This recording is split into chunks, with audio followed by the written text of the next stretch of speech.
الحمد لله رب العالمين الحمد لله الذي هدانا لهذا وما كنا لنهتدي لولا أن هدانا الله أشهد أن لا إله إلا الله وحده لا شريك له وأشهد أن محمدا عبده ورسوله اللهم صل وسلم على سيدنا محمد وعلى آله وأصحابه ومن تبعهم بإحسان إلى يوم الدين من بعد. Ang lahat po ng pagpupuri ay sa Panginoong Allah Subhanahu wa Ta'ala po lamang, ang Panginoon po ng lahat ng mga nilalang. Sinupuri po natin ang Allah Subhanahu wa Ta'ala sapagkat sadya pong napakapalad natin mga kamusliman na tayo po ay linikha ng Allah Subhanahu wa Ta'ala na pumipintig sa ating mga puso ang La ilaha illallah. Walang tunay na Diyos na karapat dapat sambahin maliban lamang sa Allah. Kaya po ang sino mang ginabayan ng Allah Subhanahu wa Ta'ala ay wala pong makapagliligaw sa Kanya, at ang sino man pong iligaw ng Allah Subhanahu wa Ta'ala ay tunay naman pong walang makakapatnubay sa Kanya maliban lamang sa Panginoong Allah Subhanahu wa Ta'ala. Kaya't ganoon na lamang po ang ating pasasalamat sa Allah Subhanahu wa Ta'ala na lilikha niya tayong mga Muslim at mga hindi mananampalataya. Kahit ako'y sumasaksi na walang karapat-dapat sambahin maliban lamang sa Panginoong Allah Subhanahu wa Ta'ala, ang bukod tanging karapat-dapat sambahin at hindi dapat bigyang pagtatambal sa pagsamba sa Kanya. At ako rin naman ay sumasaksi na si Propeta Muhammad sallallahu alaihi wasallam ay kanyang huling sugo at alipin. Sumakanya nawa ang kapayapaan ng Panginoong Allah Subhanahu wa Ta'ala, ganun din sa kanyang mga pamilya at mga kasamahan. Muli po ay binabati na naman po natin ang mga kapatiran nating kamusliman ng minsan pa pong napakagandang pagbati ng Assalamu alaikum wa rahmatullahi ta'ala wa barakatuh.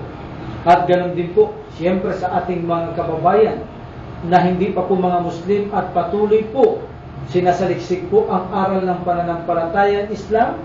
Magandang hapon po sa inyong lahat. Naway pagkalooban din po kayo ng patnubay ng Panginoong Allah Subhanahu wa Ta'ala sa matuwid na landas ng patnubay. Muli po ay naririto na naman po tayo mula sa kapahintulutan na naman po muli ng Panginoong tagapaglikha upang magsama-sama na naman po sa loob ng isang oras sa programang Islam ang Siyang Liwanag, na mapapakinggan po natin ito tuwing linggo sa ganap po na sa oras ng 1:00 hanggang 2:00 po ng hapon dito lamang po sa 792 GB AM Radio. At para po sa mga hindi po napapakinggan ang mga nakaraan nating paksahin po, ay maaari nyo po itong mapanood at mapakinggan sa YouTube. Punta lamang po kayo sa inyong mga internet, tuktukin nyo po ang YouTube at i-click nyo lamang po doon ang Saleh Biray. Makikita nyo po doon ang lahat ng mga programa nating nakaraan upang makapag-aral po kayo sa ating pananampalatayang Islam. Of course, sa araw pong ito ay hindi pa po gawa ang ating monitor. Ito po ay mayroon siyang depekto sa ngayon pa po, kaya hindi po kami mapapanood ng aktual o maaring mapakinggan din po sa internet na po. Kaya sa YouTube nyo na lang po ito abangan. I-click nyo po ang Saleh Biray sa YouTube, makikita nyo po doon ang mga programa natin ginagawa sa programang ito. Ito po muli ang inyong kapatid sa pananampalatayang Islam na nagmamalasakit po sa mga kapatiran po sa pananampalataya ng Allah Subhanahu wa Ta'ala at ganun din po sa ating mga kababayan. Ito po ang inyong lingkod na maaasahan po at mapagkakatiwalaan. Ito po si Imam Saleh Biray. At para naman po sa mga nagnanais magtanong o magbigay po ng suwestyon, ay maaari po kayong mag-text sa numerong 0949-741-3928. At insyaallah po, baka mabigyan po natin ito ng sariling paksahin o topic, o kaya naman po ay sagutin natin ito pagkatapos po ng programa po, sapagkat po hindi natin matutugunan dito habang nagsasalita tayo, baka po ma-interrupt tayo at saan-saan po tayo mapunta sa ating pong pinapaksa, sapagkat po sadyang napakasilan po ng aming ginagawa sa aming kinalalagyan ito. No po? Ang programa pong ito ay isang kagandahang loob po mula sa isang kapatid natin sa pananampalatayang Islam na nandyan po ngayon sa bansang UK, naway po'y tanggapin ng Allah subhanahu wa ta'ala ang kanyang magandang layunin na ginamit siyang instrumento upang mapalaganap natin ang aral sa Islam. Naway ibilang siya ng Allah sa kanyang pagpapatawad at kahabagan siya ng Allah subhanahu wa ta'ala at pagbayaran siya ng Allah subhanahu wa ta'ala sa kabilang buhay sa ikatutuwa ng ating kapatid na ito, insyaallah. Amin Rabbil Alamin. Sige po, at tayo na naman po ay dumako sa isa na naman pong napakagandang paksahin po na ating pong inihanda sa araw na ito na ating pagsasaluhan. At ano po ba ang paksa natin sa araw na ito? Ang paksa po natin sa araw na ito ay yaong po bang mga uri ng pagsamba. Napapanahon po ito. Ano po? Lalo na't nalalapit na ang Pasko at New Year. So dumako po tayo sa araw na ito sa mga iba't ibang uri ng pagsamba na kung saan ginagawa ng tao, ngunit ito ay labag sa kalooban ng dakilang tagapaglikha. Okay. Ang una na uri ng pagsamba po, na dapat po ang pagsamba lamang ay nauukol lamang po sa Allah subhanahu wa ta'ala, hindi po ba? Sapagkat po siya ang naglikha ng lahat-lahat, siya po ang may karapatan sambahin lamang ng kanyang nilikha. Kapag ginawa po natin ang isang gawaing pagsamba para sa iba, maliban pa po sa tagapaglikha, ito po ay tinatawag na syirkul akbar. Hindi kayang patawarin po ng dakilang tagapaglikha. So maliit man pong syirk o mapalaki ay tinatawag pa rin syirk. Ang syirk asgar ay napapatawad ito, ngunit may parusa. Ngunit po ang syirkul akbar, ang malaking pagtatagbal sa Allah, ay wala na po itong kapatawaran maliban po makapagsisi ang isang tao bago siya madatnan ng kamatayan.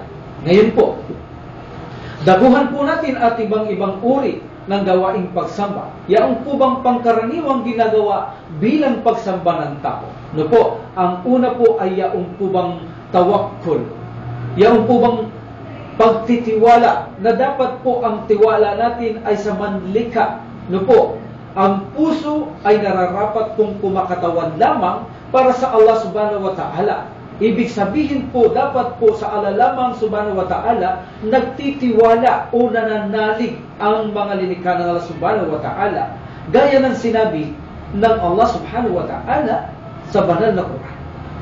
Chapter 5, verse 23. Patawakkalu in kuntum mu'minin. At inyong ibigay ang pagtitiwala kay Allah Azza wa Jal kung kayo ay tunay po na mananampalataya. Ito pong sabi ng Allah subhanahu wa ta'ala, kung may tunay tayong paniniwala sa Allah o manlilikha, kung gayon ay nararapat sa Kanya lamang tayo magtiwala. Ang sabi ng Allah subhanahu wa ta'ala, wa may yatawakkal 'ala Allahi fa huwa hasbuh. Kung tayo ay nagtitiwala po sa manlilikha, ay nararapat pong sa Kanya lamang at sapat na po na sa Kanya lamang tayo magtiwala. Ibig pong sabihin ay, kung ang pagtitiwala ay ibibigay sa iba, maliban pa po sa Allah, ikaw ay hindi mananampalataya sa Allah. No po, kapag ang ating pagtitiwala ay ibinigay sa iba, hindi sa Allah, nagtitiwala tayo sa Allah, hindi sa Allah, tayo po ay hindi nananampalataya. At ito po ay mayroong dalawang uri. Ang unang uri nito, halimbawa, ang pagtitiwala.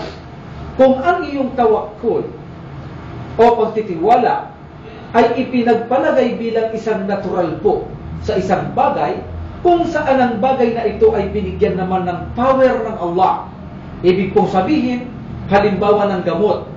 Sa ganito po, kung dito ka nagtiwala na mapagagaling ka ng gamot na ito, ang iyong tawakkul sa iyong pananampalataya po ay nagkaroon po ito ng depekto. At ito po ay minor shirk po. No po? Dahil po ang gamot, ito po, dito ka po nagbigay ng iyong tiwala, hindi sa Allah, subhanahu wa ta'ala, nakagawa ka po ng maliit na pagtatambal. Isang nakatagong uri ng pagtatambal sa iyong puso. Ngunit, kung ang iyong tawakkul ay isa sa bagay na hindi ito binigyan ng power ng Allah, ito po ay shirk akbar. O, malaki naman pong pagtatambal kapag hindi binigyang power ng Allah, dito mo ibinubuhos ang iyong pagtitiwala, ikaw po ay nakagawa ng malaking pagtatambal na kung saan wala na po itong kapatawaran kapag tayo nadatnan ng kamatayan na hindi tayo nakapaghingi ng tawad sa Allah. Magbigay po tayo ng halimbawa doon sa minor shirk, yaong pong sinasabi nating gamot. Halimbawa po, may sakit ka sa ulo. Masakit po ang iyong ulo, at dito kumuha ka ng gamot, at ang iyong tiwala ay nasa gamot na ito, na ang sakit mo sa ulo ay kayang tanggalin ng gamot na ito. Sila po ay yaong nakagawa lamang ng minor shirk, at hindi po sila nakagawa ng kafir o musyrik o paglabas sa Islam, dahil po ito ay may natural na relasyon po sa manlilikha. Sa gamot na ito po ay may natural na relasyon sa Allah. Ito, ang gamot na ito ay mayroon pong sangkap mula sa nilikha ng dakilang tagapaglikha. Ibig pong sabihin, dahon man ito, puno o bunga at iba pa, no po, sa makatwid po ito ay minor shirk, sapagkat po ibinigay mo ang iyong tiwala sa gamot na ito maliban pa sa Allah. Bagamat ito po ay mayroong sangkap mula sa dakilang tagapaglikha, ang gamot na ito, kaya po ito ay minor shirk. Ngunit po, kung iyong tawakkul o tiwala ay nasa Allah, at kinuha mo ang iyong gamot at sinabi mo halimbawa, O Allah, pagalingin mo ako sa pamamagitan ng gamot na ito, ay gagalingin ko ako. Ito ay walang masama, ganun din po. No po, kung ito ay iinumin natin, na magdudua tayo sa Allah subhanahu wa ta'ala, na sabihin natin, Ya Allah, iinumin ko ito sa kapahintulutan mo, ako ay gagaling sapagkat wala itong silbi maliban po na pahintulutan mo. So po, yan po ang tama at magandang kaparaanan. No po? Okay. Ngunit ulitin ko, kung hindi nyo masabi yan, ay minor shirk po. Sapagkat po ang gamot ay mayroon po itong power na sangkap mula sa nilikha ng Allah subhanahu wa ta'ala, mula man ito sa puno, mula man ito sa bunga, dahon at iba po na kanyang linikha. Subalit po, bilang paraan ng pagsamba, ang iyong tiwala ay ibinigay mo sa iba, na kung saan po ito ay hindi binigyang power o kapahintulutan ng Allah, tulad ng mga jin o mga masasamang espiritu, o kaya kay Jesus, o anumang uri ng mga huwad na sinasamba maliban pa sa Allah, dito mo sa kanila ibinibigay ang iyong pagtitiwala. Sa ganito po, ikaw ay nakagawa ng malaking pagtatambal at ikaw po ay lumabas na sa pananampalatayang Islam. Sapagkat hindi ito binigyan ng Allah subhanahu wa ta'ala ng kapahintulutan o power na sila ay pagkatiwalaan o ang iyong tiwala ay ibuhos mo sa kanila maliban pa sa Allah, ito po naman ay tinatawag na malaking pagtatambal na isang gawaing paglabas sa Islam. O, pangalawa po, na uri ng pagsamba. Yaong po bang tinatawag na dua? Yaong po bang nananawagan ka? Humihingi ka? Humihiling ka sa iyong kailangan? Yan po ang ibig sabihin ng dua. Ngunit ito po ay gawaing pagsamba. Of course, ikaw ay humihiling, nananalangin sa isang inaakala mong makapagbibigay. At ito po ay isang malaking gawaing pagsamba. Gaya po ng sinabi ng sugo na si Propeta Muhammad sallallahu alaihi wasallam, ad-dua huwal ibada. Ang dua o paghingi o panawagan ay ang pinakadiwa ng pagsamba. Ito ang gulugod ng pagsamba sa isang hadith. Ibig sabihin ng tao ay hindi makatayo kung walang gulugod. Ganon din ang pananampalataya, kung walang dua, walang silbi ang relihiyon ng dakilang tagapaglikha. Kaya pinakamahalaga po ito. Dito umaasa ang lahat ng tao, ang paghingi sa iisang tagapaglikha. Kapag po ang tao ay nanawagan, humiling, nanawagan sa isang bagay na ipinagpapalagay mo na ang objektong ito ay mahal ka niya at pinangangalagahan ka niya, Inaakala mo na naririnig ka nito sa iyong hinihiling tungkol sa iyong pangangailangan ng isang objektong ito na nilikha na lamang ng Allah subhanahu wa ta'ala na may kakayahang tugunin ang iyong pangangailangan. Nakikita ka, inaakala mo, naririnig ka, inaakala mo, ito ang pinakamasama sa lahat ng syirkul akbar. Ito ay mula man sa mga jin ang paghiling mo, mula man sa mga anghel o propeta, mula man ito sa mga halaman at kalikasan, araw, buwan at bituin, at mga bato o rebulto santo, kapag dito ka hunihiling, ito na po ang inaakala mong binibigyan ka at naririnig ka at nakikita ka ng mga ito po ang anyo ng isang gawaing pagsamba na kung saan po, ito po ang pinakamalaking syirkul akbar sa pananampalatayang Islam. Tunay po na walang nakaririnig ng mga panalangin maliban lamang po sa dakilang manlilikha. Siya lamang po ang makatutugon sa inyong pangangailangan. Siya lang ang may kakayahang gawin ang lahat ng bagay anuman kanyang nais. Maliban sa kanya ay wala na po. Iyan po ang katotohanan. Iisa lang po ang tunay na Diyos. Iisa lang po ang manlilikha. Iisa lang ang makatutugon sa lahat ng pangangailangan ng kanyang mga lilikha at kayang-kaya niyang tustusan ang lahat ng mga ito. Wala pong iba maliban sa kanya. Kung kaya naman po, ang sino man po magduwa liban sa Allah, ang sino man po manawagan, humiling maliban pa sa Allah, ikaw man ay humiling sa patay man o buhay, tulad ng sabihin mo, o pulano, patawarin mo ako sa aking mga kasalanan. O sugo, bigyan mo ako ng anak. Ang taong ito ay lumabas na po sa pananampalatayang Islam. O kaya sabihin mo, Maria, ipanalangin mo kami na makasalanan. Ito po ay lumalabas sa Islam. Kapag ginawa ang isang bagay na paglabas po sa Islam, kailangan po muli ay magsyahada kung nais niyang makapagbalik sa pananampalataya ng Allah subhanahu wa ta'ala. At ano po ang epekto kapag nakakagawa tayo syirkul akbar? Mamaya po, iisa-isahin natin kung ano ang epekto kapag nakakagawa ng malaking pagtatambal ang isang tao. Iisa-isahin natin mamaya po, insyaAllah. Tutok lamang po kayo at patuloy lang po kayong makinig at sumabaybay. Makikita po natin, maririnig mamaya, insyaAllah, ano po ang mga epekto ng mga gumagawa rito, insyaAllah. Ang panawagan po sa iba, liban pa sa Allah, ito po ay napakaraming aya sa banal na Quran. Sapagkat mula't simula pa po, ito na ang pagkaraniwang ginagawa ng mga tao. Tingnan natin ang ating kapaligiran. Karamihan po sa pagsamba na ginagawa ng mga tao ay panawagan sa iba liban sa Allah. Hindi po ba? Ako rin po ay dating Kristiyano. Ang mga kasamahan ko po sa loob ng radio ito, mga Kristiyano. Huwag po tayong magsinungaling. Hindi po ba pagkagising natin o kapag nananalangin tayo kapag Kristiyano ay hindi po ito panalangin kundi po ito'y paghingi lamang? Hindi po ba? Pagkagising natin, hihingi tayo ng lakas, hihingi tayo ng kabuhayan, hindi po ba iyan ay mga paghiling? Hihingi natin ang tawad? So yan po karamihan ang ginagawa po kung papansinin natin sa ating kapaligiran. Ang mga pagsamba na itinuturing ng mga taong ito ay hindi po pagsamba kundi pagsamba po na paghingi lamang. Panawagan upang makahingi sa kanilang kailangan. Ito po ang laganap po ngayon na isang uri ng pagsamba, ang paghingi po. Ngunit ang pinakamasakit po ay humihingi sila doon sa mga walang kakayanan silang bigyan o tugunin. Na inaakala nila kapag nagkaroon sila, ang mga ito ang nagbigay sa kanila.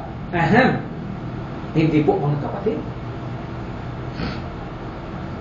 Kung saan ang tinatawagang ito ay hindi po makakagawa ng mabuti o makapinsala man po sa inyo. Totoo po ito. No po? Yan po ang totoo. Wala pong maidudulot sa ating kasamaan o kabutihan ang mga bagay po na linikha lamang ng dakilang tagapaglikha. Halimbawa sabihin mo, O Jesus, gawin mo sa akin ito. O Ginoong Maria, ipanalangin mo kami. Abay, hindi tayo naririnig ni Jesus o ni Maria at wala silang kakayahan na ibigay sa atin ang ating mga pangangailangan. Ang lahat po ng mga relihiyon ay may kanya-kanyang dua o panawagan na ginagawa. Ito po ang pagkaraniwang pagsamba na ginagawa lahat ng halos ng tao. Kung kaya ang dua po ang pinakamataas na pagsamba, kung kaya ang panawagan o dua o paghingi sa iba maliban sa Allah, ito po ang pinakamasamang major shirk o malaki pong pagtatambal, shirkul akbar. Ang sabi ng Allah subhanahu wa ta'ala mula po sa chapter 10 verse 106, La tada'u min dunillahi ma la yanfa'uka wa la yadurruka fa'in fa'alta fa'innaka idzam minadh dhalimin. At huwag kang manawagan sa mga iba pa na kasama si Allah. Sila na hindi makapagbibigay sa iyo ng kapakinabangan at hindi rin makapagbibigay sa iyo ng kasagulan. Datapwat, kung ito ang iyong gawin, walang pagsala na ikaw ay magiging isa sa mga dhalimun, mapaggawa ng kamalian at mapagsamba sa mga Diyos-Diyos. Ang versikulo pong ito ay iniukol sa sugo ng Allah subhanahu wa ta'ala. Kahit na ang dakilang tao na ito na si Propeta Muhammad sallallahu alaihi wasallam na pinakadakilang tao sa lahat ng lilikha na lumalakad sa kalupaan nung nabubuhay pa siya, kung siya ay mananawagan maliban sa Allah, kung gayon, siya ay magiging dhalimun. Kahit na siya ay sugo pa ng Allah subhanahu wa ta'ala o sino pa mang sugo, propeta ng Allah subhanahu wa ta'ala, kapag sila ay nanawagan sa iba bukod sa Allah, sila po ay lalabas sa pananampalataya ng dakilang tagapaglikha, ang pagsunod, pagsuko at pagtalima ang Islam. Sa makatwid po, ang versikulo pong ito ay nagpapakiwatig po, nagpapakita ng kadelikaduhan hinggil sa panawagan po sa iba. Ito, napo po tayo sa pangatlong uri ng pagsamba na ginagawa ng tao sa ngayon. Sila po yaong sumasamba bilang pagpapakupkop, naghahanap po ng pagkalinga. No po, tulad ng pagsabi natin tayong mga Muslim, di ba sinasabi natin, A'udhu billah, ako'y nagpapakupkop sa iyo ya Allah. Ito po ang palaging sinasabi ng mga Muslim. Inihiling ang kanyang pagkalinga mula sa Allah. Inihiling mo ang kanyang tulong, ang Allah subhanahu wa ta'ala, ang tulong niya. Ano man ang pinangangambahan mo, sa Allah ka bumabaling, nagpapakupkop ka upang tulungan ka na ilayo ka sa masamang bagay na ito. No po? Sa makatwid, sa Allah tayo humihiling at ito po ay supernatural na pagpapakupkop sa Allah. Humingi ka ng protection sa Kanya at ito ay isang uri ng pagsampa.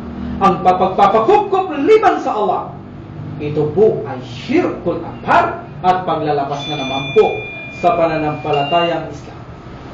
Kung ito ay supernatural turning. Boss, tandaan natin, may condition po. Kailangan po ang pagpapakupkop natin ay supernatural. Bakit?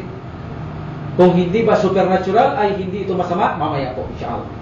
Ang sabi ng Allah subhanahu wa ta'ala sa chapter 41 verse 36, Wa imma yanzagannaka minash shaitani nazgun fasta'id billah.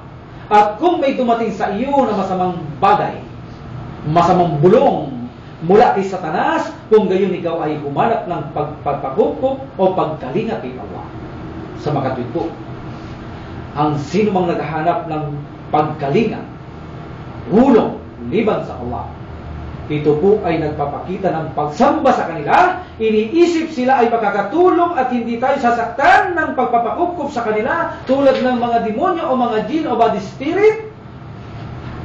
Nagpapakita tayo sa kanila ng pagmamahal at humihingi sa kanila ng kalinga dahil sa paniniwala na sila ay nagbibigay ng proteksyon para sa tao. Sa ganito po, ito ay isang uri ng pagsamba at ito po ay gawaing shirkul akbar. Marami tayong naririnig ngayon. Sasabihin nila, tabi-tabi po, hindi po namin kayo nakikita. Baka po masaktan namin kayo. Natatakot sila ngayon. Nasaktan sila ng mga jinn na ito, kaya humihingi ng pagpapakupkop. Anong magagawa ng mga jinn na ito kung ayaw ng manlilikha, aber? Mayroon ba silang kakayahan o power na gawin ang gusto nila kung ayaw ng manlilikha? Sino mang tao, ang gusto niyang gawin, ang kanyang gustong gawin, kapag hindi ginusto ng dakilang tagapaglikha, tiyak na wala kang magagawa. Kaya ang pagpapakupkop ay kay Allah. Kahit 10 jinn pa ang katabi mo, kapag ginusto ng Allah na hindi ka masasaktan ng mga ito, sapagkat Kapag sa kanya ka humingi si Allah subhanahu wa ta'ala ng tulong, walang magagawa ang mga jin na ito. Kung hihingi ka ng tulong sa mga jin, inaakala ba natin na hindi ka sasaktan ng mga ito kapag ginusto ng Allah? Sasaktan ka nila kapag ginusto ka ng Allah. Nasaktan ka ng Allah. Kaya mga kapatid ko sa pananampalataya, huwag nating hilingin na tayo ay magpakupkup ng supernatural na pagpahingi ng tulong pagpapakupkup sa iba maliban pa sa Allah. Sa makatwid po, ang sino mang nagpapakupkup liban sa Allah, yaon po bang supernatural turning, hindi po natural ay ito po ay uri ng Shirkul Akbar. Yaon po bang supernatural na tulong mula ito sa supernatural help, hindi natural help. Tulad na sabihin sa isang tao, tulungan mo nga ako na iangat ko ito. Hindi yan supernatural. Ito po ay natural naman. Na paghingi ng tulong na ihangat ninyo ang isang bagay, papasan sa iyo ang isang bagay, ito ay natural. Ang tinutukoy natin dito ay supernatural na tulong. Ito po yung humihingi ka ng tulong, nagduduwa ka, nagpapakupkup ka upang hindi ka saktan sa iba maliban sa Allah. Nagpapakupkup ka sa mga demonyo, na mga bad spirit, na akala mo sila ay hindi ka sasaktan. Kapag ikaw ay nagpapakupkup sa kanila, ito po ay paglabas sa Islam. Okay. Dako po tayo sa susunod na uri ng pagsamba na ginagawa ng tao. Ito po yung bawing, pangako. Ito ang kanyang uri. Halimbawa, O Allah, pagkalooban mo ako ng anak. Kapag binigyan mo ako ng anak, ay magpapakain ako ng 100 tao. O Allah, tulungan mo ako na magkaroon ng anak. Magpapakain ako ng 100 tao. O kaya sabihin mo, Ya Allah, tulungan mo po akong makapasa ng aking exam. Ako ay magbibigay ng kawang-gawa ng 1,000 sa isang taong mahirap. Ang ganitong uri ng pangako po ay kapag nangyari ang kahilingan na mabuti na hinihiling natin, ay kailangan pong gawin natin ang ating pangako. At ito po ay obligado para sa ating mga Muslim. Ngunit, ang sino man magbigay ng pangako liban sa Allah, ito po ay Shirkul Akbar at paglabas sa Islam, na kung saan na hindi binibigyan kapangyarihan na Allah subhanahu wa ta'ala na sa kanila ay manumpa at ituring bilang kanilang mga Diyos maliban sa Allah, na sabihin mo, O Jesus, kapag binigyan mo ako ng anak, maghahanda ako ng malaking salusalo upang pakyainin ang mahihirap. Subhanallah! Anong karapatan ni Jesus na maglikha ng isang anak, gayong siya ay katulad din lamang natin nalilikha ng dakilang tagapaglikha? Bakit sa Jesus kahihiling? Bakit kay Maria kahihiling? Si Maria at si Jesus ay linikha at hindi man nilikha. Umiling ka doon sa hindi nilikha. Walang pinagmulan. Siya ang Allah subhanahu wa ta'ala ang may kakayaang ibigay ang anumang iyong gusto na dapat mangyari sa iyo. Lalo na ito'y ikabubuti at mabuti para sa iyo.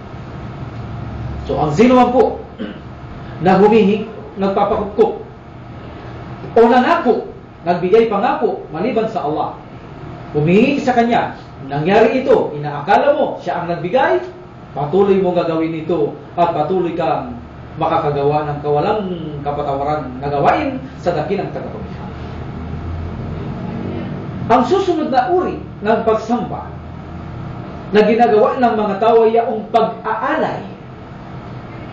Pag-aalay, sacrifice.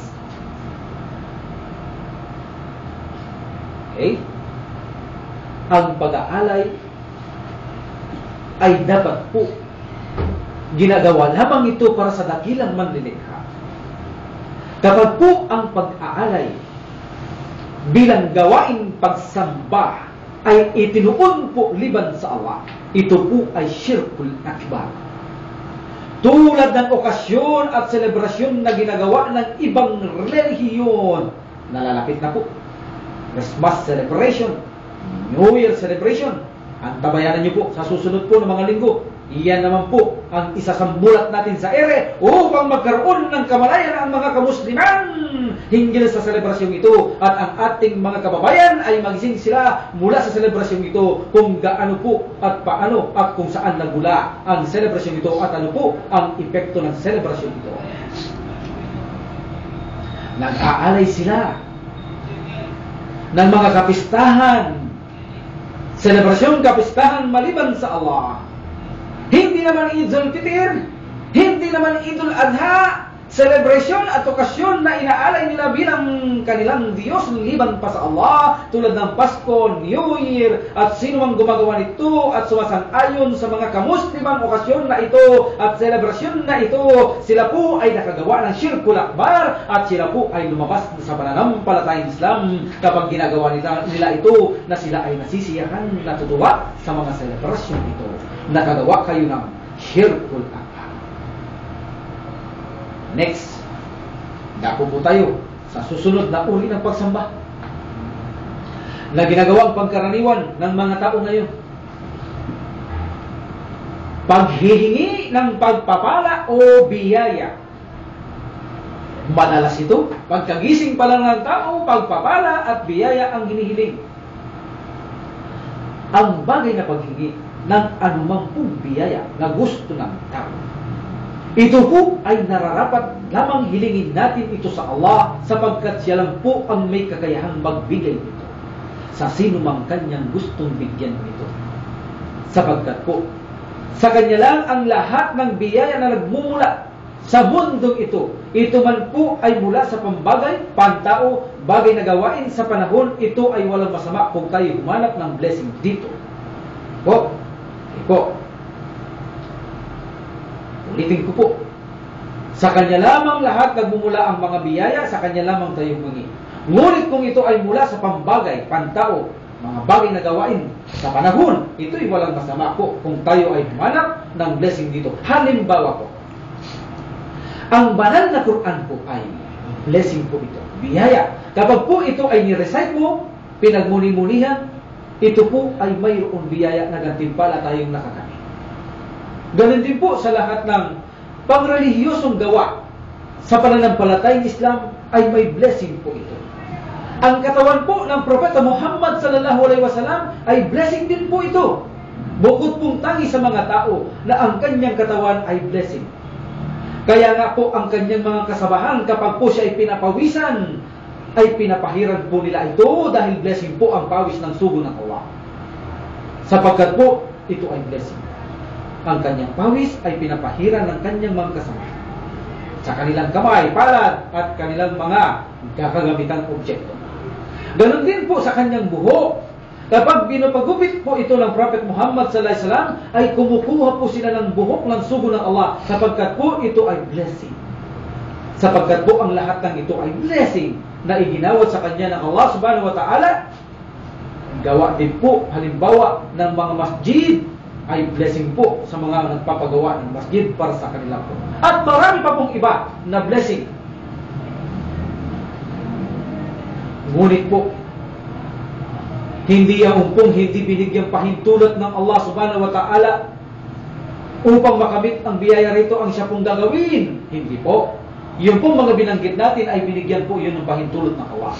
Ngunit kung naghihingi tayo ng biyaya o naghahanap ng biyaya na hindi pinahintulutan ng Allah upang makamit ang inaakala nating biyaya rito, sa gagawin natin tulad ng pagpunta sa mga libingan at humihingi ka ng biyaya dito sa nakalibing dito, o ipatong niya ang kanyang palad sa nicho at ipuna sa buong katawan na ito ay itinuturing niyang blessing, o pagpuna sa panyo sa mga imahin na nag-aakala ito ay blessing, sa ganito ay nakagawa ka ng Shirkul Akbar at paglabas sa Islam. Sapagkat po, inaakala na ang mga ito ay may kakayahang bigyan tayo ng biyaya o kapinsalahan man, maliban pa sa Allah.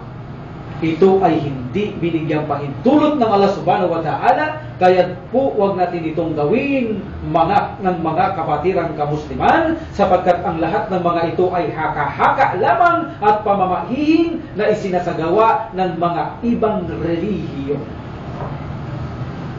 Si Allah subhanahu wa ta'ala po ang may karapatan Lamang na ipaalam niya kung ano ang may biyaya at hindi ang taong may karapatan na sabihin niya na sa kanyang gagawin na may biyaya rito. Ito po ay sa ala lamang ang karapatan pong ito. Sa makatwid po, ang sino mang humihingi o umaasa ng biyaya na hindi ito natatagpuan sa Sharia ng Islam, ito po ay shirk at paglabas sa Islam.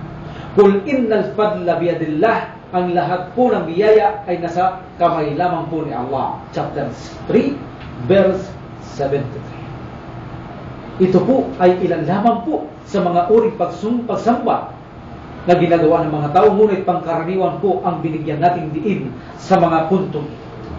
Okay po. Ngayon po, dumako po tayo kung ano ang epekto na nakagagawa ng mga kamusliman o hindi man muslim sa mga binanggit nating Shirkul Akbar. Yaon po bang binibigyan nating malaking pagtatambal ang Allah? Ano po ba ngayon ang dulot nito sa tao? Una po ay nais nating maipaalam na sinabi ng Allah subhanahu wa ta'ala, Huwa alladhi ja'ala lakumul arda firasya wa samaa binaaw wa anzala minas samaa'i fa akhraja bihi minas samarati rizqan lakum fala taj'alu lillahi andada wa antum ta'lamun. Ang sabi ng Allah subhanahu wa ta'ala, linikha ko ang kalupaan bilang palatan, higaan, pahingahan, at linikha ko ang kalangitan bilang bubungan. Ano po? At pagkatapos ay nagpamalisbis ng ulan ng Allah subhanahu wa ta'ala upang ibuhos ito sa kalupaan. Nagpasibol siya ng pananim o mga punong kahoy upang sa ating ikabubuhay. Ngayon sabi niya, huwag kayong magbigay pagtatambal sa akin, gayong ito ay inyong nalalaman. Malinaw po na sinabi ng Allah subhanahu wa ta'ala na siya po ang naglikha ng lahat-lahat. Ngayon po, kung ang tao ay sasamba maliban pa sa Allah, ang Allah po ay nagsabi naman ngayon. Chapter 35, verse 40. Aruni madha khalaqu minal ard, ipakita ninyo sa akin ang kanilang lilikha sa mundong ito. Mayroon po ba nalilikha ang ating mga pinananawagan maliban sa Allah, na sinasabi ng Allah, mayroon bang silang lilikha sa mundong ito? Ipakita ninyo. Kahit man ito'y langgam, ito man ay langaw, ipakita ninyo ang ebidensya na mayroon silang nilikha dito na inyong sinasamba maliban pa sa Allah, sabi ng Allah. So kung wala silang ginawa o nilikha, ako ang manilikha, sabi ng Allah, huwag niyo akong pagtambalan. Of course, siya po ang may karapatan ito, na sambahin ng Allah sapagkat po sa kanya lahat, galing ang lahat. At sinabi rin ng Allah subhanahu wa ta'ala sa mga taong nagbibigay katambal sa pagsamba sa kanya, sa chapter 13, verse 33, وَجَعَلُوا اللَّهِ شُرَكَاءَ كُلْ سَمُّهُمْ, sila na nagtaguri ng katambal kay Allah. Ibigay ninyo ang kanilang katangian o pangalan. Ano ang katangian at pangalan ng ating mga sinasamba? Ano? Maliban pa sa Allah. Tunay nga, tiyak na sila ay walang anumang katangian ng pagka-Diyos. Na ipaliwanag po natin nakaraang linggo, ang katangian ng Allah ay wala po itong kamukha sa kanyang mga lilikha at kanyang mga banal na pangalan. Muli po, sinabi muli ng Allah subhanahu wa ta'ala, chapter 7, verse 191, ayushrikuna ma la yakhluqu shay'an wa hum yakhlaqun.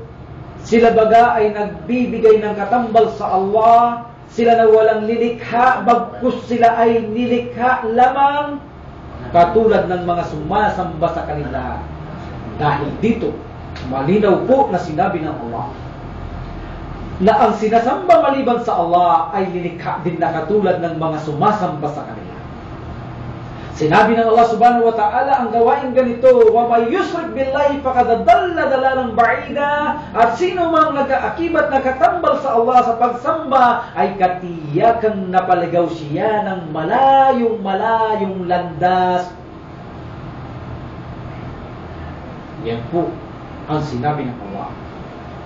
Ang sino mang nagbibigay ng katambal sa Allah subhanahu wa ta'ala, ay tunay po napakalayo siya. Napaligaw po siya ng malayo sa matuwid na patnubay, pananampalataya at matuwid na landas at matuwid na kaligtasan. Malayong-malayo po na makamit ito ng isang taong nagbibigay ng katambal sa Allah, ang matuwid na patnubay, landas at kaligtasan.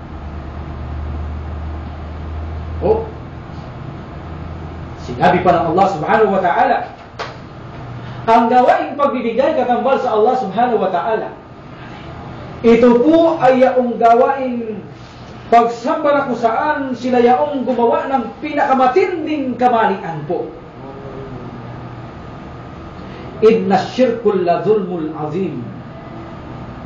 Sila na gumagawa ng pagtatambal sa Allah, sila ang gumagawa ng pinakamatinding kamalian. Sabi ng Allah subhanahu wa ta'ala, chapter 31, verse 13. Abay, isipin mo na lang, kapatid. Pagkatapos likahin ng Allah subhanahu wa ta'ala ang lahat-lahat, binigyan ka ng mata, binigyan ka ng bibig, binigyan ka ng ilong, binigyan ka niya ng tainga, binigyan ka niya ng kamay, binigyan ka niya ng paa, binigyan ka niya ng puso, binigyan ka niya ng bituka, binigyan ka niya ng balon-balunan atay, binigyan niya ang lahat sa iyo, binigyan ka niya ng langit, binigyan ka niya ng lupa, binigyan ka niya ng ulan, mga hayop, mga isda, ang hangin, lahat, pati ang kumukurap mong mata. Can you imagine kung paano kasakit ang hindi kumukurap? Pero ginawa ng Allah na kumurap tayo. Ang lahat ng ito ay mula sa Allah. Pagkatapos ibigay lahat ng Allah subhanahu wa ta'ala ang mga ito, at saka ka magpapasalamat sa lilikha ng Allah maliban sa Kanya, kaya nga sinabi ng Allah subhanahu wa ta'ala, ang sino mang gumagawa na masumamba maliban sa Allah ay gumawa kang pinakamatinding kamalian. Ibig pong sabihin ay kawalang utang na loob.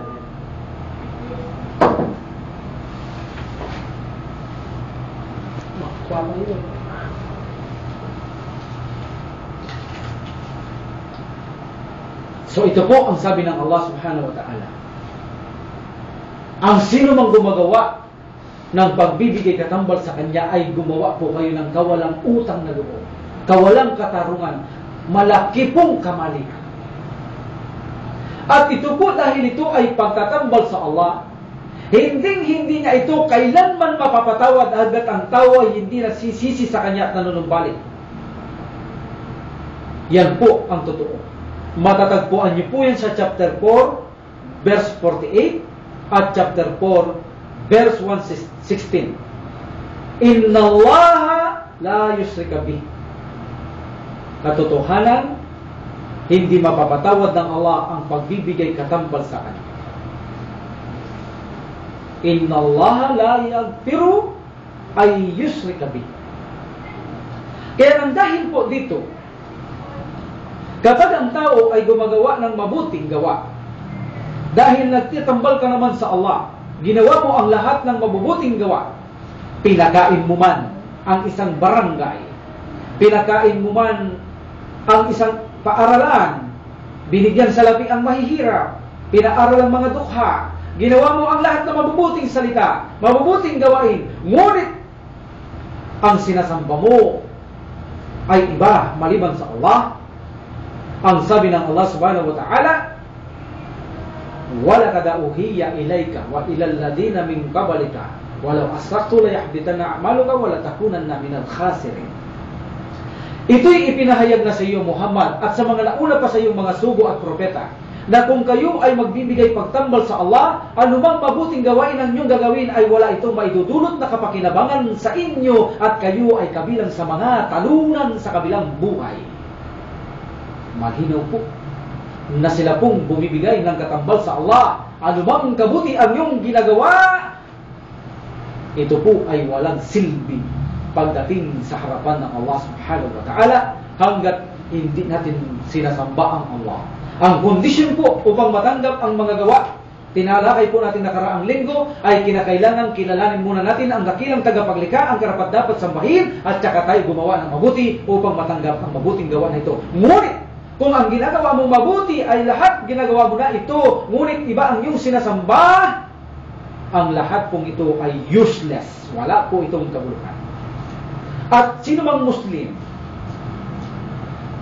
kahit siya ay Muslim, kapag siya ay hindi nag-ingat sa Shirkul Akbar, Gaano mang karami ang iyong ginawang mabuti kapag ikaw ay nakagawa ng isang syirkul akbar sa Allah o paglabas sa Islam, ang lahat naman ng iyong ginawang mabubuti ay mawawala ito. Ang sabi ng Allah subhanahu wa ta'ala, chapter 6, verse 88. Walau asyraku lahabit anhum ma kanu ya'malun. Ang lahat ng kanilang mga ginawa ay malang maibibigay na kapakinabangan sa kanila kapag sila ay nagbigay katambal sa Allah subhanahu wa ta'ala. Kaya pakaingat tayong mga kamusliman, mga Muslim kayo na hindi na nag-aaral ng kanilang pananampalataya, puro dunya, laro at aliw ang kanilang inaatubag, hindi nag-aaral. Alam kaya natin ngayon ang mga dapat nating iwasan mga shirk na to. Baka naman hindi natin alam to. 10 taon kang nagsasala at nag-aayuno at gumagawa ng mabuti, ay nakagagawa ka pala ng shirk na hindi mo alam. Ang lahat pala ng iyong ginagawa ay mga walang pakinabang sa harapan ng Allah subhanahu wa ta'ala. Kaya po mga kapatid ko sa pananampalataya, mayroon pong programang ganito na nagmamalasakit na inuudyukan po kayo, inaanyayahan po kayo na kayo po ay mag-aral po sa inyong pananampalatayang Islam. Tulad ng programang ito ay tumutok po kayo palagi at marami po kayong mapupulot dito, insyaallah.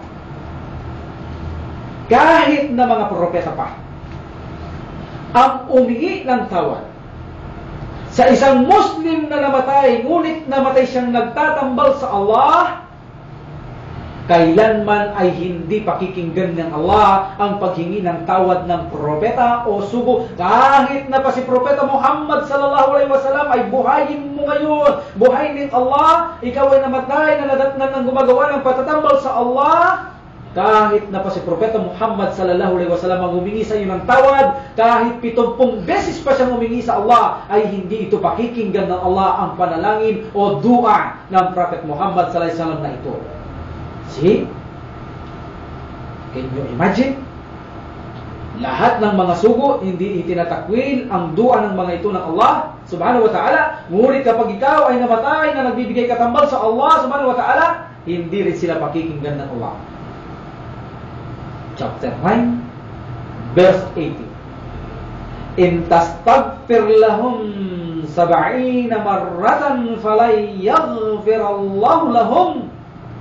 At kahit ikaw o Muhammad ay humingi ng 70 ulit para sa kapatawaran sa kanila, ibig sabihin, mga gumagawa ng pagtatambal, si Allah ay hindi man kailanman nagpapatawad sa mga gumagawa ng pagtatambal sa kanila. See? Kahit pa ang Propeta Muhammad sallallahu alaihi wasallam ay hindi ito didinggin ng Allah. So kahit na ang buong kamusliman, saan man sila sulok sa mundong ito, ay gumawa ng salatul janasa sa kanilang bansa, sa isang Muslim na namatay siya na gumagawa ng syirkul akbar, magsama-sama man ang 1.5 billion Muslim sa mansulok ng mundong ito, ay hindi sila pakikinggan ng Allah subhanahu wa ta'ala upang patawarin kanila. Ang ganda pa naman ng hadith ng Prophet Muhammad sallallahu alaihi wasallam. Kapag ang mga Muslim ay nagsagawa ng salatul janasa, sila ay mayroong 100 katao o higit pa, ay higit itong dinidinig ng Allah ang kanilang mga panalangin para sa isang patay. Kung ikaw ay hindi namatay na nagbibigay katambal sa Allah, ngunit kung ikaw ay namatay na nagbibigay katambal sa Allah, hindi kahit 100 milyon, kahit 1 billion pa ang Muslim na magsalatul janasa sa iyo, kapatid, hindi sila pakikinggan ng Allah subhanahu wa ta'ala. Kaya nga po, pag-aralan natin ang ating pananampalataya. Huwag po tayong magkomportable na sinasamba natin ng Allah, abay maliligtas na tayo. Baka hindi po natin alam, ang ating palang mga ginagawa ay mga gawain kataksilan sa dakilang tagapaglikha at pagbibigay ng malaking pagtatambal sa Kanya. Kaya po, inuulit-ulit natin, pag-aralan po natin ang ating relihiyon, mga kapatid ko sa pananampalataya. At sa araw na sila, yaong mga namatay na nagbibigay katambal sa Allah, ay haharap na sa Allah subhanahu wa ta'ala, na sa Kanya ay itatanong ng Allah subhanahu wa ta'ala sa kanila kung nasaan ang kanilang mga sinamba, ibinigay na pagtatambal sa Allah, itatanong ito ng Allah subhanahu wa ta'ala para mayroon silang magtanggol sa harapan ng Allah sa araw ng paghukom. Ngunit po, tunay na wala sa araw na yaon ang tao na maipakikita bilang kanyang sinamba maliban sa Allah upang makatulong sa kanya. Ang sabi ng Allah subhanahu wa ta'ala, chapter 6, verse 22.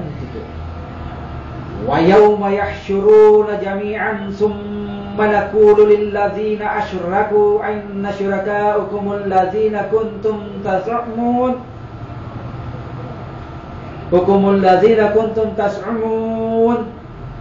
At sa araw na muling pagkabuhay na sila ay aming titukurin ng sama-sama, aming wimikain sa kanila na gumawa ng pagtatambal sa Allah Azza wa Jal.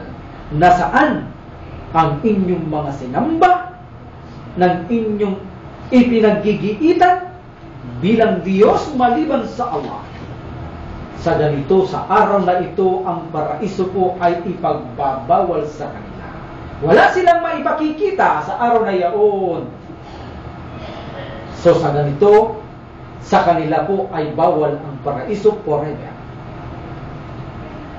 Innahu may yusrik billahi faqad harramullahu al-jannah wa ma'wakumun nar. Ang sino man magbigay pagtatambal sa Allah subhanahu wa ta'ala ay ipagbabawal sa kanya ang paraiso, ang kanyang tirahan ay apoy ng impyerno, hum fiha khalidun. Sila po ay mananahanan dito magpakailanman. Chapter 5, verse 72. Dito po sila itatapon ng Allah, ipatatapon ng Allah subhanahu wa ta'ala sa mga malaika ang mga taong nagbigay katambal sa kaniya. Chapter 50, verse 26. Alladhi ja'ala ma'allahi ilahan akhara fa'alkiyahu fil adhabi syadid. Sila na nagturing ng iba pang Diyos bilang katambal ng Allah, siya ay kapwa ninyo itapon sa kasakit-sakit na kaparusahan na sasabihin ng Allah sa mga anghel. Chapter 50, verse 26. Kaya po, pinapaalalahanan po natin ang ating mga sarili, mga kapatid ko sa pananampalataya. Napakaingatan po natin ang ating pananampalataya na pagkatapos tayong patnubayan ng dakilang manlilika, abay magpabaya tayo at sa kabilang buhay ay mabigla na lamang tayo, ay habang buhay pala tayo sa impernong apoy, ipalayo nawa tayo ng Allah subhanahu wa ta'ala. At ganun din po sa aming mga kababayan na ang programa pong ito ay nagmamalasakit po. Tunay na makakaasa po kayo na kami po ang mga lingkod ng Allah subhanahu wa ta'ala at mga kasama namin iba pang mga Muslim na nagpapahayag sa inyo ay tunay po na ipinararating lamang namin sa inyo ang totoo bilang pagmamalasakit po, sapagkat po alam namin kapag kayo po ay nadatnan ng kamatayan nang wala sa pananampalatayang Islam, walang kaduda-duda, walang pag-aalinlangan na kayo po ay magiging kabilang sa mga katalunan. Kayo po ay mananahanan sa impyernong apoy. Ang paraiso po ay magiging pagbabawal sa inyo mapagpakailanman. Ito na po ang pagkakataon ninyo upang makapanumbalik po tayo sa dakilang manlilikha. Sambahin natin ang Allah at humingi tayo ng tawad sa Kanya. Ipinangako ng Allah subhanahu wa ta'ala, lahat po ng ginawa nating masasama ay papalitan pa niya ng mabuti kapag nagbalik tayo sa Allah. Tinapik ko po yan nung nakaraang linggo rin. So napakaganda po ng naging paksa po natin bilang paalaala po natin sa ating mga kapatirang Muslim at kababayan sa araw na ito. Nawa po ay nakapulutan naman po natin ito ng aral kahit po munting-butin na ginto po lamang. Sapagkat po sa Islam ay napakahalaga kapatid ko sa pananampalataya na kahit nakaunti ang ating nalalaman, patuloy lang tayong mag-aral at maisabuhay po ito, ay napakalagi po itong kayamanan sa atin na hindi kayang bilhin ng anumang material na kayamanan sa dunya ito. So inuulit ko po, ang sino mang nagbibigay katambal sa Allah, ang lahat ng kanyang ginagawang mabuti ay walang halaga. At kung mayroon man siyang nagawang mabuti nung siya'y Muslim at nakagawa siya ng Shirkul Akbar, ang lahat naman pong ginawa niya mabuting ito ay parang magiging bula na puputok at mawawala. At ganun din po ang paggawa ng shirk ay gawain pong kawalang katarungan, kawalang utang na loob, malaki pong kamalian na pagkatapos tayong likhain ng dakilang tagapaglikha ay itutuon natin ang pagsamba maliban sa Kanya. At ganun din po, dahil ang buong Muslim ay humiling ng patawad sa isang Muslim na namatay, na gumagawa ng pagtatambal o kanyang mga kamag-anak na hindi Muslim, humingi pa siya ng tulong sa mga Muslim upang ipagdasal ang kanyang pamilya na hindi mga Muslim, namatay na hindi mananampalataya, ay hindi tayo pakikinggan ng Allah. Kahit nagaano pa tayo kabanal na mga Muslim. At ganun din po, ang paraiso po ay magiging bawal po sa kanila. At totohanan po, at walang pag-aalilangan, gaya ng mga binasa natin, ipatatapon po ng Allah subhanahu wa ta'ala sa araw ng paghuhukom ang mga taong hindi sasamba sa Kanya, sa kabilang buhay po ay magiging talunan po sila sa kabilang buhay. Kaya po mga kapatid ko sa pananampalataya ay panghawakan po nating mahigpit ang lubid, ang tali ng pananampalatayang Islam. Po, at kami po ay pansamantalang magpapaalam na naman po sa susunod po insyaAllah ay muli po sa programang ito, Islam ang Liwanag, dito lamang po sa 792 GBM. Alhamdulillah Rabbil Alamin, wassalatu wassalamu ala Rasulillah, subhanaka lahumma wa bihamdik, asyhadu an la ilaha illa anta astaghfiruka wa atubu ilaik. Assalamualaikum warahmatullahi wabarakatuh.